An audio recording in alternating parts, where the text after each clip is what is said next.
pizza in here. We don't have, you know. No, yo le echo aquí como la mitad y mitad. Ajá, and then go again. ¿Alguien quiere echar el otro layer? O si no lo va a hacer. Es buena observación. No pesa esto. So you have to be aware. It's gonna look like more browns. So it is 50-50 weight, but it's always gonna look like more browns because it doesn't have water. So you need more mass to make it up. And honestly, the best rule of thumb is you can't really overdo it with the browns. It's better to have more browns, more dry carbon material to make it more airy, to make it more fluffy, than it is to have it be overly wet. You don't want it to be overly wet. As you can see, it draws out all the water here. Everyone saw when they came and saw it, it's really good drawing out all the water.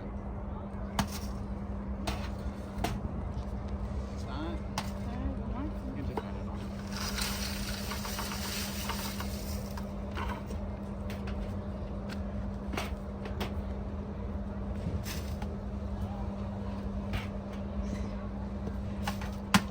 Entonces esto es algo que harían los estudiantes. The students will be doing this. Normally we have our fourth graders. Si tienen algunos estudiantes que están en cuarto grado, ellos hacen esto cada mes. Entonces ellos están ya conocen el sistema del compostar. Okay, so I'm gonna leave it like that for now.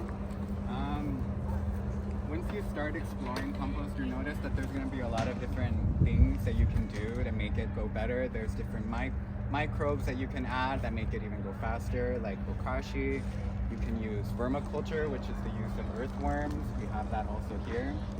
And then they have little inventions, like I like this one.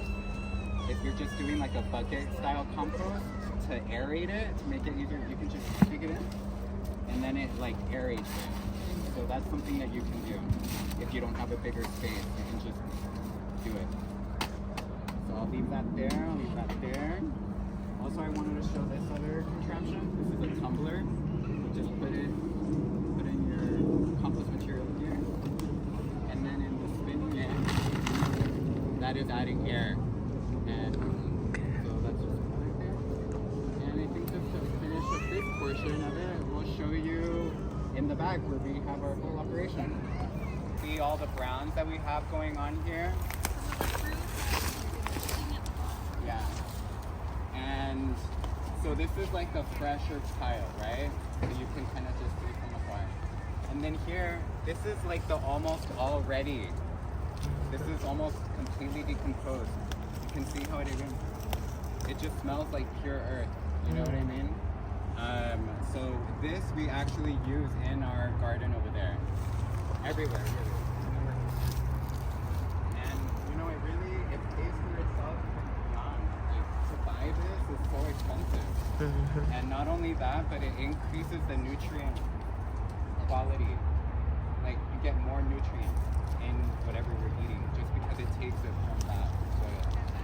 So we're really emphasizing the whole cycle.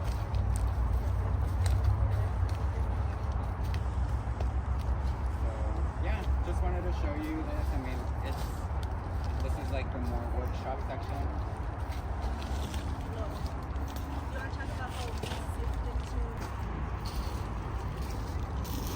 So this is somehow like the last giant part. This is where we get a lot of involvement.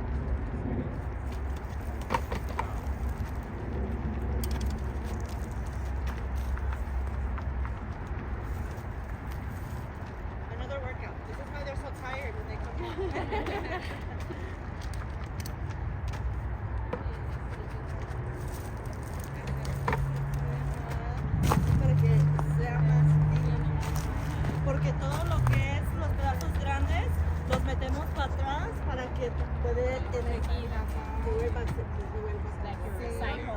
Exactly. Porque lo fino es lo que tiene los nutrientes. And this also carries a lot of that culture of that microbiology, so it even helps it go further.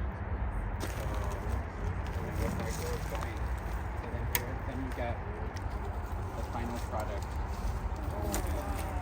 This, you can plant directly into it, you know. Feel free to touch it. Yeah. Mm-hmm. Really healthy. We have such a beautiful diversity.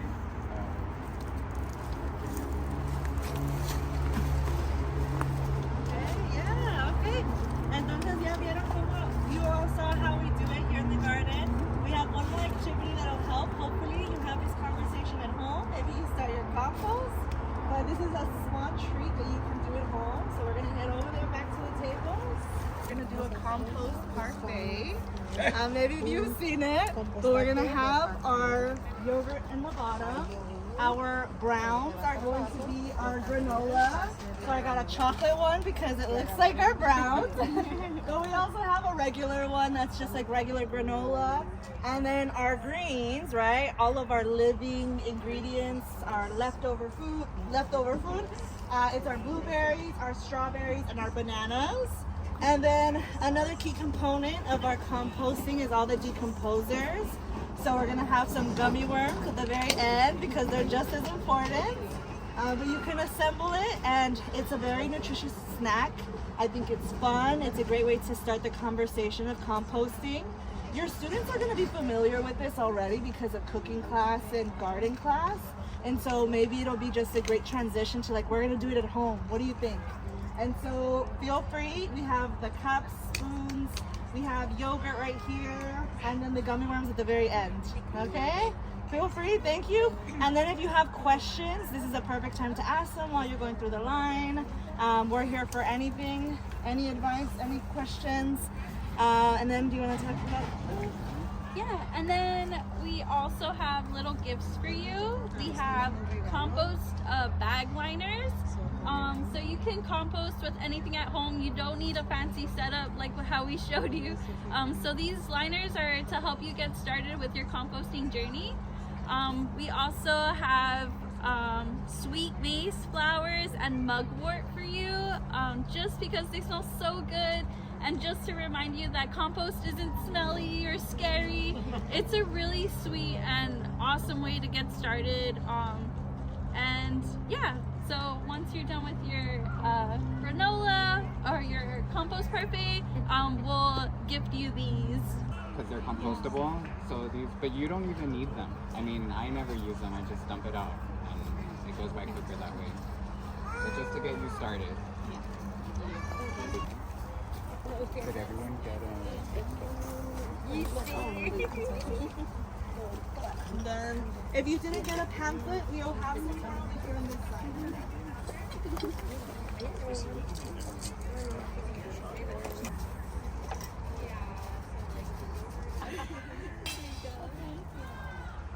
Hopefully we'll see you soon. So everyone, as we're going through, we are going to have a community.